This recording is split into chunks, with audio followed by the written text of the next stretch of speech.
My number one most anticipated movie. A little bit worried that they're making some of the same mistakes that the Marvels did, but still easily my number one most anticipated movie, Deadpool 3. Ryan Reynolds, Hugh Jackman together finally as Deadpool and Wolverine. Can't wait. Now, one of the kind of bummer things, though, that came out shortly after they announced the movie was that Morena Baccarin, who of course plays Deadpool's love interest in the movies, kind of mentioned at first that she didn't think she was going to be in it. She said that she hadn't been contacted, and so she wished them great. She wished them well, but she said, I don't think I'm going to be in this one. And normally I'd be fine with that because I generally don't like romantic relationships in comic book movies.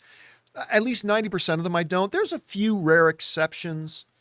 You know, Andrew Garfield and Emma Stone as Gwen and Peter. I like that. Obviously, Tony and Pepper was a great one. Druig and Makari in Eternals, I really like that one. But another one has got to be Ryan Reynolds and Morena Baccarin. I mean, she was really the motivation for the character for the entire first movie, such a central figure to the emotional narrative of Deadpool in the second movie. I kind of was hoping she'd come back. Then, a few months ago, she made some comments that sounded like maybe she would be.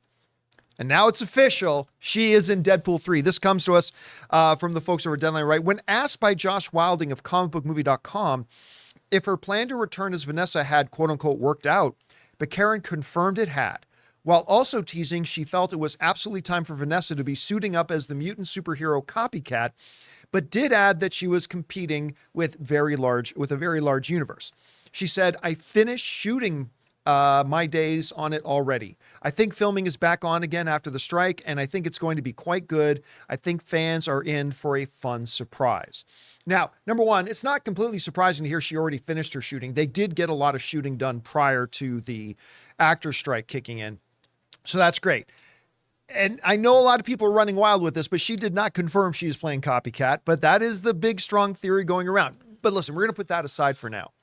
Guys, we want to take a second to thank a sponsor of today's video, BetterHelp. You know, guys, it's Christmas time, and I don't know about your family, but mine always used to like giving a lot of gifts. And whether you like giving big, elaborate gifts or small, personal gifts, it's important not to forget to also give to yourself during this season, because the holidays are a great time to do that. So whether it's by starting therapy, going easier on yourself during the tough moments, or treating yourself to a day of complete rest, remember to give yourself some love this holiday season too. And you know, I think we need to talk about this more. You know, we always encourage each other when we're talking about improving our physical health, you know, going to the gym and working out. We talk about it with each other. We encourage each other. Well, I believe it's time we start doing that when it comes to our mental health. Make sure we're taking care of ourselves by looking at our mental health too. So if you're thinking of starting therapy, give BetterHelp a try. It's entirely online, designed to be convenient, flexible, and suited to your schedule. Just fill out a brief questionnaire and get matched with a licensed therapist and switch therapists anytime for no additional charge. So guys, in the season of giving, give yourself what you need with BetterHelp. Visit betterhelp.com/Campea today and get 10% off your first month. That's BetterHelp, HELP.com/Campea.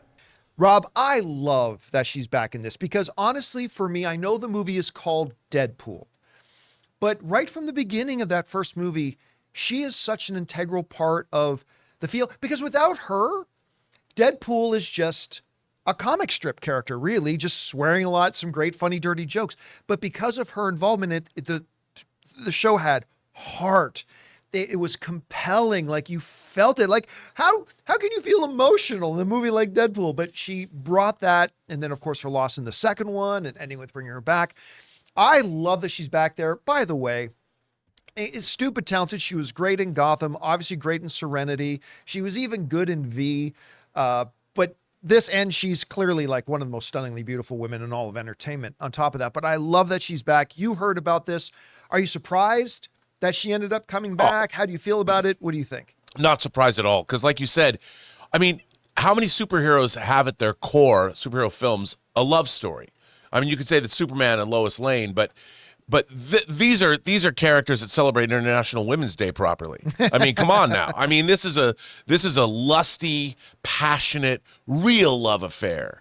And she's even in love with Wade when he's a mutant and his face is ravaged by his powers. Right. You know, and it's like I think she represents in a way the kind of woman all of us would like to have in our lives. And that's I think that's always been part of really the appeal of the film. You know, the Deadpool films, the first two at least, have been unique amongst superhero movies, not just because of the snarky humor, not just because of the R-rated violence and innuendo, but because they do have this, I hate to say it, but it's true, an element of romance. And it's not something like you would think that there would be more romance injected into our superheroics, but there isn't.